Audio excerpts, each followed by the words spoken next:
7-8 ವರ್ಷದಿಂದ ಬರ್ತಾಯಿದ್ದೀವಿ. ಪ್ರತಿ ವಾರ ಶನಿವಾರ ಬರ್ತೀವಿ. ನಾವೇನು ಅಂದ್ಕೊಂಡಿದ್ದ ಎಲ್ಲ ಆಗೈತೆ. ಸುಮಾರು ನಾವು 15 ವರ್ಷದಿಂದ ಸಿರಿಮನೆ ದೇವಸ್ಥಾನಕ್ಕೆ ಬರ್ತಾಯಿದ್ದೀವಿ.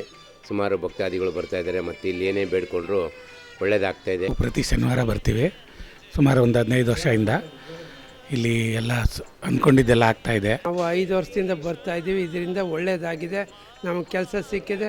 ಎಲ್ಲ ಕೆಲಸನೂ ಒಳ್ಳೆಯದಾಗಿದೆ. ನಮ್ಮ ಲೆಗ್ಗೆರೆ ನರಸಿಂಹಸ್ವಾಮಿ ಬಡಾವಣೆಯಲ್ಲಿರ್ತಕ್ಕಂಥ ಶ್ರೀ ಅಭಯ ಶನೇಶ್ವರ ಸ್ವಾಮಿ ಭಕ್ತರ ಕಷ್ಟ ಕಾಂಕರ್ಯಗಳನ್ನು ನಿವಾರಣೆ ಮಾಡ್ತಕ್ಕಂಥ ಒಂದು ಶಕ್ತಿ ಇರ್ತಕ್ಕಂಥ ಈ ನಮ್ಮ ಶನಿಮಹಾತ್ಮ ದೇವಾಲಯ 20ನೇ ವರ್ಷದ ಅಭಯ ಶನೇಶ್ವರ ಸ್ವಾಮಿಯ ಜಯಂತ್ಯೋತ್ಸವ ಮತ್ತು ಅನ್ನದಾನ ಕಾರ್ಯಕ್ರಮ. ಈ ಸ್ವಾಮಿ ಶನೇಶ್ವರ ದೇವಸ್ಥಾನಕ್ಕೆ ಸನ್ನಿಧಿಗೆ ಬಂದಮೇಲೆ ನಾವೆಲ್ಲ ಕಾರ್ಯಗಳು ತುಂಬ ಚೆನ್ನಾಗಾಗಿ ನಾವು ಏನೇ ಕೇಳಿಕೊಂಡ್ರು ಏನೇ ಬೇಡ್ಕೊಂಡ್ರು ನಮ್ಗೆ ತುಂಬ ಒಳ್ಳೆಯದಾಗಿದೆ.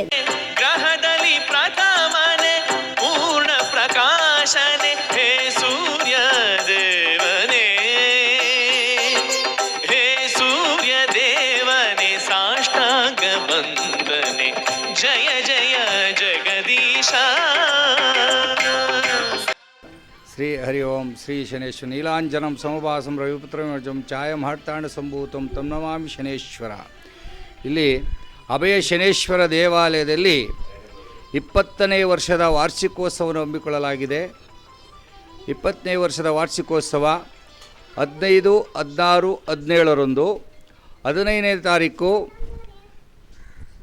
ಸಂಜೆ 4:30ಕ್ಕೆ ಗೋಧುಳಿ ಲಗ್ನದಲ್ಲಿ ಗಂಗೆ ಪೂಜೆ, ಗಣಪತಿ ಹೋಮ, ನವಗ್ರಹ ಹೋಮ, ಶನಿಶಾಂತಿ ಹೋಮ ಹಾಗೂ ಸ್ವಾಮಿಗೆ ಅಲಂಕಾರ ಅಭಿಷೇಕ, ಅನಂತರ ಮಹಾಮಂಗಳಾರತಿ.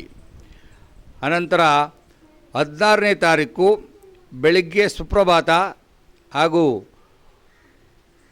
ಗಣಪತಿ ಹೋಮ, ನವಗ್ರಹ ಹೋಮ, ಶನೇಶ್ವರ ಸ್ವಾಮಿಗೆ ಪಂಚಾಮೃತ ಅಭಿಷೇಕ, ತೈಲಾಭಿಷೇಕ, ಹೂವಿನ ಅಲಂಕಾರ ಇರುತ್ತದೆ. ಮಧ್ಯಾಹ್ನ ಹೋಮ, ಗಣಪತಿ ಹೋಮ, ನವಗ್ರಹ ಹೋಮ, ವಾಸ್ತು ಹೋಮ, ಶನಿಶಾಂತಿ ಹೋಮ ಇರ್ತದೆ. 16ನೇ ತಾರೀಕು ಇಲ್ಲಿ ಭಕ್ತಾದಿಗಳು ಸಕಾಲಕ್ಕೆ ಸರಿಯಾಗಿ ಪೂಜೆಗೆ ಆಗಮಿಸಬೇಕು. ಭಕ್ತಾದಿಗಳು ಹೆಚ್ಚಿನ ಸಂಖ್ಯೆಯಲ್ಲಿ ಭಾಗವಹಿಸಬೇಕು.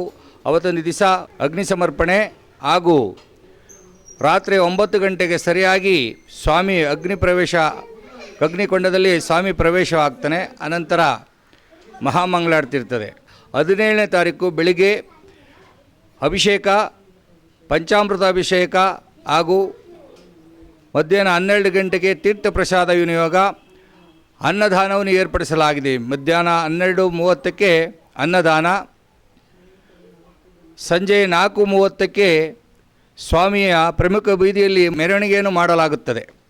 ಭಕ್ತಾದಿಗಳು ಹೆಚ್ಚಿನ ಸಂಖ್ಯೆಯಲ್ಲಿ ಭಾಗವಹಿಸಿ ತನು ಮನ ಧನ ಸಹಾಯ ಮಾಡಬೇಕೆಂದು ತಮ್ಮಲ್ಲಿ ಕಳಕಳಿಯ ಪ್ರಾರ್ಥನೆ.